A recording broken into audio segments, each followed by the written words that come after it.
Сайн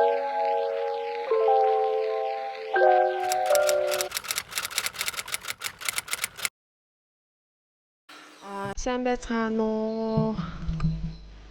Daydream vlog-ийнхаа 2 дугаар дугаарт автаа морил. Тэгээд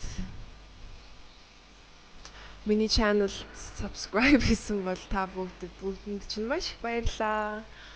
Эхнийхээ дугаараа цацаад ерөнхийдөө цацах тэр мөчөд маш их сандраад айгаад тэгээд айцтайгаа нүүрт тулах тэр мөч ингээд бүр амар хүчтэй биеийн дээр яг зүгдэм билээ бүр гидс маань ингээд бүр амар бадлаад тэгээд бие бүр ингээд амар өөр мэдрээд сүүлдээ хоёр гар маань амар хүнд оргиод тэгээд ерөнхийдөө наранд жоохон энерги нөхж байгаад тэгээд багаар тайвшраад ерөнхийдөө айгуу гоё дасцсан. Айцсаа давсны дараа ерөнхийдөө маш гоё мэдрэмж төрсөн. Тэгээд бүр ингээд өргөжлүүлэл айцтайгаа нүүр тулаад баймаар санагддаг юм бэлээ. Одоо өөр айцтай бол тэгээ маргааш нь би шууд сэрээд амар юм өөр мэдрэмжтэй бас байсан өдөр нь урд нь ингээд найзуудтай хэлж чаддгүй байсан ч юм уу эсвэл жоохон тэгээ өөрийгөө дардаг байсан. Ингээ хаалттай байсан бол хамаагүй нээлттэй болоод найзуудтайгаа баахан юм чатаар групп чатан дээр бичээд тэгээд амар сонирхолтой юм харсан. Тэгээд тэрний талаар өнөөдөр бас ярилцъя гэж бодож байна. Та нар одоо зарим хүмүүс бас мэдгүй ч магадгүй би ер нь амар тийм далд ертөнцийн сонирхол ихтэй тэгээд бүгд л мэдж байгаа зурхааг амар сонирхдаг. Тэгээд Big 3 гэдэг нь шүү дээ. Яг чиний зурхаан чинь хамгийн чухал 3 одоо байршил гэх юм уу да. Big 3 гэдэг sun sign, moon sign, тэгээд rising sign гэдэг ийм 3 юу байрлал байдаг. Байрлал гэхүү юу гэх юм бол замартаач хамгийн чухал 3 ингээд өөрийн чинь зинхан ордууд гэсэн. Тэгээд энийг хэрвээ та мэдэхгүй бол төрсэн цагаа, төрсэн газартаагаа одоо astro.com ч юм уу те эсвэл одоо утсан дээр гэдэг pattern poster ч юм уу зурхаан аппликейшн дээр оруулаад өөрийнхөө бүтэн чартаа мэдэж болно. Энэ 3-ыг мэдэж болно. Тэгээд rising sign хамгийн чухал юм байна гэдгийг өчигдөр ойлголоо. Одоо sun sign гэдэг чинь ерөнхийдөө бол чиний яг main орд буюу чиний эгоны чинь ерөнхийдөө зан авир төлөв personality гэсэн.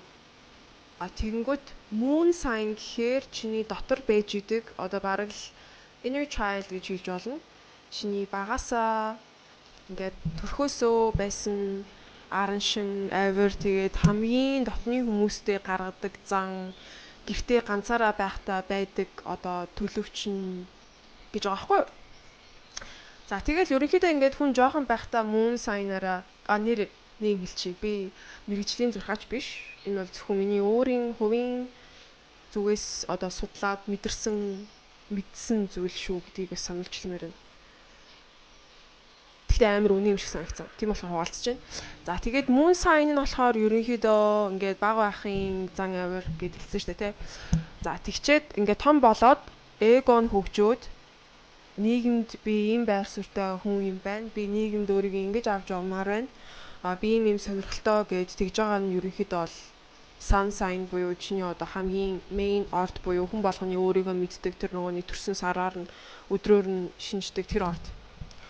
Rising sign гэхээр ерөнхийдөө нас явах тусам хөгшрөх тусам чиний бүтээх дүр юм байна гэдгийг би ойлголоо. Энийг яг зүгээр энгийнээр хүмүүс тайлбарлахдаа бусад хүмүүс чамайг юу гэж хардаг вэ те чи бусад хүмүүст яаж харагддаг вэ ямар сэтгэл үлдээдэг вэ гэдгээр тайлбарладаг. Гэхдээ энэ зөвхөн тэр биш юм байна. Энэ амар том утга учиртай юм байна гэдгийг би бас ойлголоо л доо. Тэгээд rising sign чинь ямар орд байхаас хамаарат чи ерөнхийдөө том болох тусам тэр ордныхоо зан чанар руугаа одоо тэр потенциал гэдэг шүү дээ. Өгөгдөл рүү дөхөх тусам ерөнхийдөө чи илүү аз жаргалтай, бүтэн, гоё мэдрэмж авч одоо ингэж тийм гоё бүтэн байх болно. Энийг бүр ингэж гоё дэлгэрүүлээ тайлбарлая л да.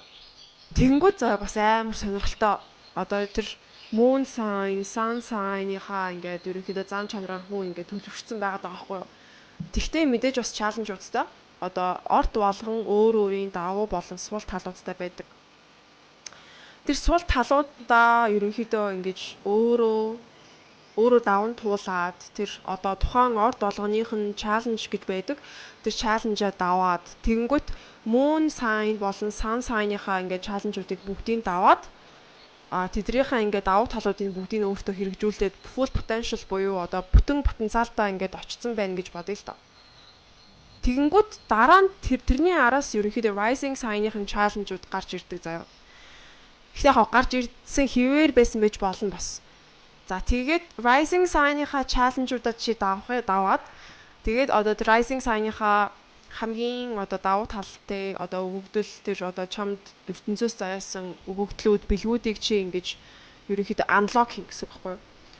Тэгээд тэр үед rising sign-ийнхаа full potential-тай очсон үед чи амар гоё яг л өөрийнхоороо байх стагаараа байгаа юм шиг яг одоо тийм гоё бүтэн мэдрэмж аавна гэсэн зориг морилгот юу гэдэг те тэрийг ингээ мэдсэн өөрийгөө хэн бэ гэдгийг бүтнээр ингэж ойлгосон тийм момент байдаг юм байна. Байх. За жишээгээр ярил л да. Жишээ нь rising sign нь Арслангийн орд дээр Лео дээр байгаа хүмүүс яан вэ гэхээр эхлээд заяа амар инээдтэй.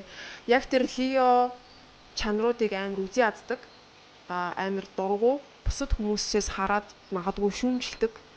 Одоо төрөлхийн сан нь Лео байгаа хүмүүсийг гэж бодъё л доо. Тэнгүү тэдэр болохоор цаанаасаа л Лео зан чанар буюу олдын анхааралд байхтай амар нэг төрөлхийн ингээд өгөгдөлтөө тэрийг ингээд биелүүлэхэд ямар ч сорилт байхгүй ингээд хэцүү ерөнхийдөө чаленж байхгүй гэсэн. Зүгээр цаанаасаа л ингээд олонний анхааралд байдаг. Тэгээд цаанаасаа тийм одоо performer гэсэн. Тэнгүүт чиний rising sign чинь Leo бол чи магадгүй Leo хүмүүсийг хараад жоохон шүүмжлэх ч юм уу те. Ёо энэ дандаа ингэж амар анхаарлын төвд байх хүсэлтэй байдаг. Ямар ядаргаатай өөрийгөө гэдэм бэ те. Эсвэл ямар ядаргаатай ингэж өөрийгөө гайхуулдаг юм бэ ч юм уу те. Нэг тиймэрхүү байдлаар шүүмжлэнэ. Яагаад вэ гэвэл яг үнэндээ өөрөө дотроо далд ухамсартаа тийм байхыг хүсэж байгаа заяа. Тийм хүн болохыг хүсэж байгаа ч гэсэн тэрийг хүлээн зөвшөөрч чадаагүй, хүлээн зөвшөөрөөгүй, тэрийг хүсэж байгаагаа ч мэдгүй. Тэгээд өөртөө тэрийг хүлээн зөвшөөрөхгүй ингээд дургу байгаа болохоор бусад хүмүүс ч гэсэн ерөнхийдөө хараад дургу байна. За нэг юмрхүү. За өөр жишээн дээр rising sign нь магадгүй Aquarius дээр жишээ авъя.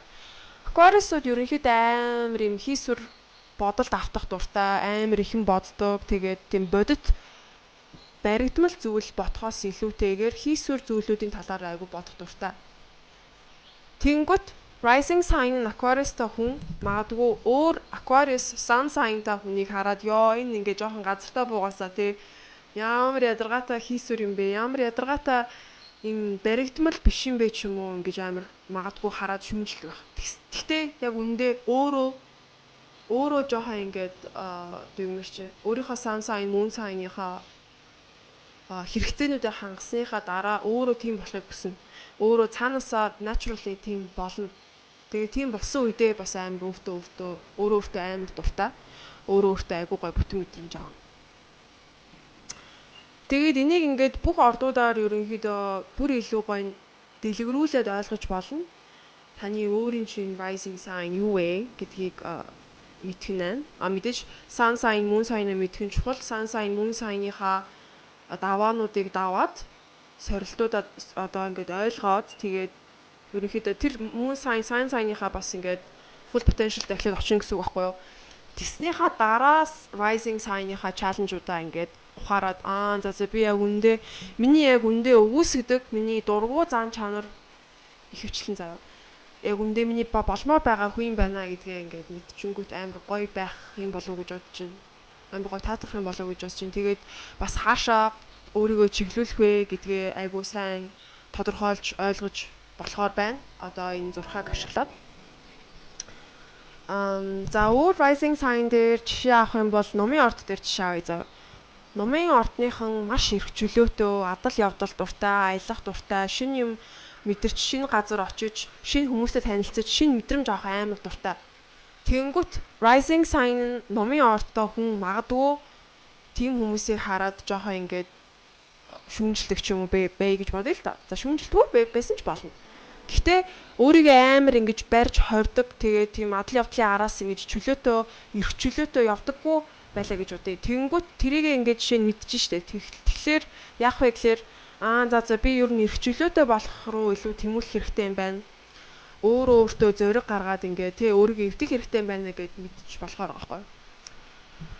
За тэгээд өнөөдрийн дугаар дээр rising sign-ы ач холбогдлын талаар ярьлаа. Тэгээд айцаа даван туулсны дараа айгүй гоё тийм эрч хүч зориг орж ирээд бүр илүү үргэлжлүүлээд ингээд өөрөөр айцуудтайгаа нүүр тулж ажилламаар санагддсан байна гэж ярьсан. Тэгээд өмнөх дугаар дээр би үзэж байгаа хүн болгонд нөгөө өөртөө үнэнч байгаараа нэг алхамч гэсэн хамаагүй хийгэрээ гэд хэлсэн. Тэгээд тэрийгэ биелүүлсэн байх гэж найдаж байна. Хүсэж байна. Тэгээд бас энэ дугаарыг үзэж байгаа бүх хүмүүстээ дахиад баярлалаа гэж хэлье. Влог хийгээд одоо ингээд бүх процесс нь яг үндэ надад амар гоё санагдчихэв. Тэгээд ингээд бичгээс ахуулаад, эдитлээд, тэгээд бусдад цацсныхаа дараа бас бусад хүмүүсийн реакшн ч юм уу те эсвэл одоо үзэл бодол сэтгэлийг сонсох амар гоё байгаа. Энэ бүх үйл явц надад бүгдээрээ маш их таалагдж байгаа. Тэгээд энэ миний нэг ингээд гоё таалагдж байгаа зүйлийн маань нэг хэсэг байсан та бүхэндээ бас маш их баярлалаа гэж хэлмээр байна. Тэгээд өөрөөсдийнхөө ч гэсэн хиймээр байгаа өөрийг чинь над жаргалтай болгох зүйлийг дахиад хийгээрэй гэж сануулмаар байна. За тэгээд баяртай дараагийн дугаараар уулзцгаая.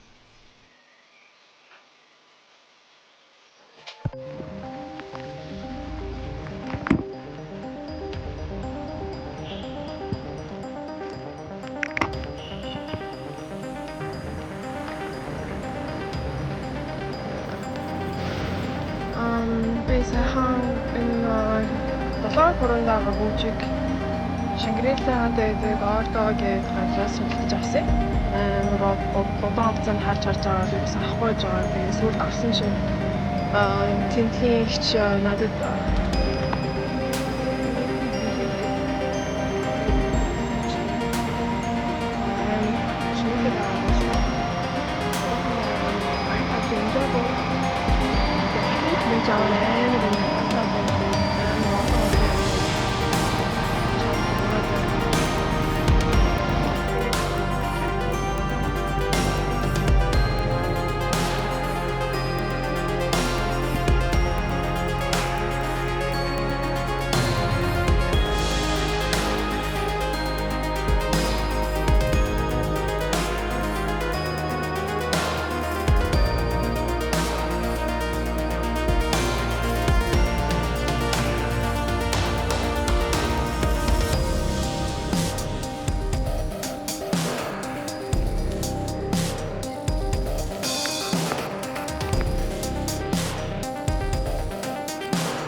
Dinge,